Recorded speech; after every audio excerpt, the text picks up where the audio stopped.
At okay naman siya. May rice na, may kanin na, lagi. May kanin na daw. Inununan. At yung mga taga Netherlands kahapon nagsabi sila iba daw ang pagkaluto ng ng kanin dito. Tinanong ko siya kung tama ba yung pagkaluto ng kanin. Tama naman daw. On that point, na perfect na natin yung kanin, yung rice doon sa loob, at medyo mahina pa siya kumain kasi nga he's getting used to sa pagkain sa ulam kasi hindi Pilipino yung ulam, pero meron ng rice at meron naman siyang access sa gatas at prutas. Yun din yung hinihingi niya noon, so okay naman siya.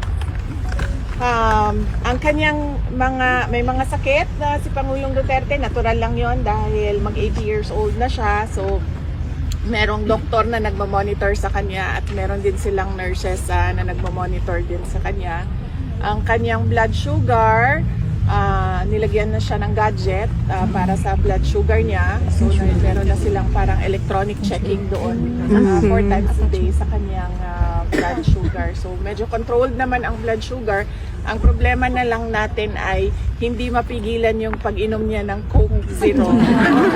So, bago ako umalis, binilhan ko siya ng 4 na Coke Zero. Nag-iwan ako doon ng 4 na Coke Zero. Bumili ako para sa kanya at sinabi ko na once a day yan.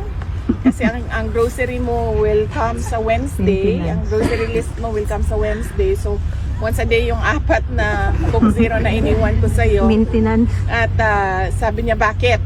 Sabi niya, bakit? Once a day lang ang Coke Zero ko. So, once a day lang ang